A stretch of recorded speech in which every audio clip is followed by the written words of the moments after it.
Alright, this is the original radiator and frame that was with the car when we got it. When we brought the car here, it was completely filled to the brim with coolant, and even after multiple attempts to start it and rotate the engine and thus pump the fluid through, there were no coolant leaks coming out, and there wasn't even any wetness around the radiator itself when I pulled it out. So I'm fairly confident it's not leaking at this point. Anyway, we're actually looking at this radiator upside down and backwards. The way that this goes in the car is actually this way.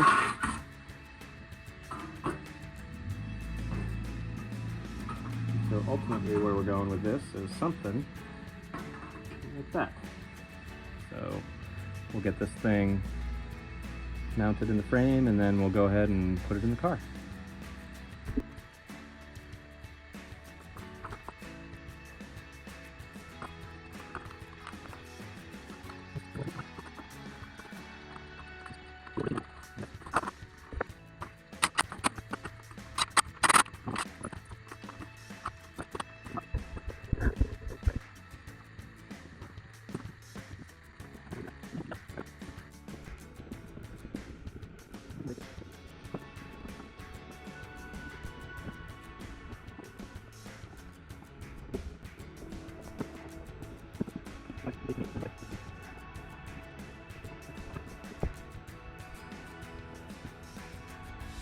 All right, cooling system.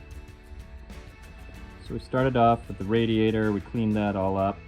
It was a little bit harder to put everything together than I thought. I had to source a couple of bolts, and the bottom bolts actually on the mounting sides are a little different than the ones just above them. And I don't know if it's just age and how that all worked out, but anyway, two different size bolts for that. And then we have bolts on the top and on the bottom to hold it to the frame. The frame just slides right into these rails on each side, which is nice. And then we get to the hose routing. So this is our thermostat cover. And we've got one big hose that goes down and connects to the lower port on the driver's side of the back of the radiator. And then we've got another hose that connects to this top port here on this side. And then you got the water pump down there, which connects to the bottom port on the passenger side. From there is a double port, and one is for the temperature sending unit, and one is for the hose that feeds the intake manifold.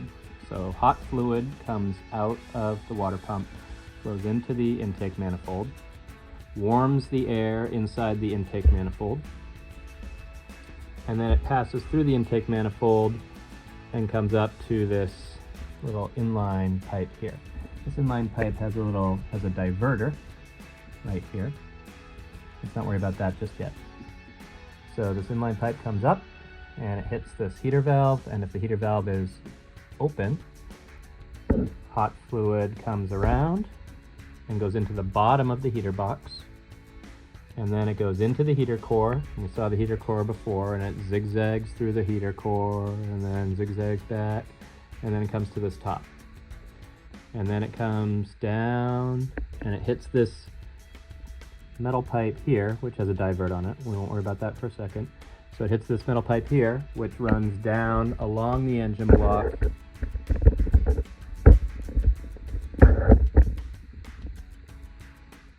and it's a little hard to see, but right there is where the metal pipe goes back into the water pump. So it's a big loop. It goes water pump, intake manifold, up into the heater valve, into the lower, zigzags through, comes back down, upper port of the heater box, into the return pipe, and back into the water pump. Circle, circle, circle, radiator, radiator, radiator, blah, blah, blah, blah, blah, back around. All right, so what's this divert here? This divert is for when this heater valve is closed. So now it's closed, no fluid is going to flow up and into this lower thing. A little hard to see, but there you go. So no fluid will flow now because the heater valve is closed. So what happens? It hits here and it doesn't go any further. So the only place for the fluid to flow is through this divert, which goes up and around and hits here. Technically, yes, it could go up this way into the heater box, but gravity and other things are actually going to end up drawing it back because this is static because of this block here. So eventually this will reach a static pressure and it won't be able to push any further. So the liquid hits here, and then what does it do? It hits that return pipe and it shoots back down. So that's basically just a short circuit for when the valve is closed. And that's it. I've seen all kinds of crazy routing patterns. And actually, the way that I had this one labeled when I took it all apart, I labeled all the hoses in each side and everything. Nothing lined up like this. I think this divert was going into this top port. This heater valve was feeding the, I mean, it was sort of a mess. The heater valve was going to this divert. Like, they never had heat. And they never had heat anyway because there was a nest in there. But anyway, the point is that this never was set up correctly. I think they didn't know what to do, and they just hooked up a bunch of hoses. So anyway, this is all hooked up correctly now, and everything can flow the way that it's supposed to flow. So that's all good. And our heater box has the power hooked up, and we just need to hook up our heater hose down to the front so we don't suck exhaust fumes. I mean, we'll suck them from the car in front of us, obviously, but we won't be sucking them from our own engine, which at this point, of course, will not leak and won't have any exhaust fumes because everything's going to be perfect, right? And we are good to go.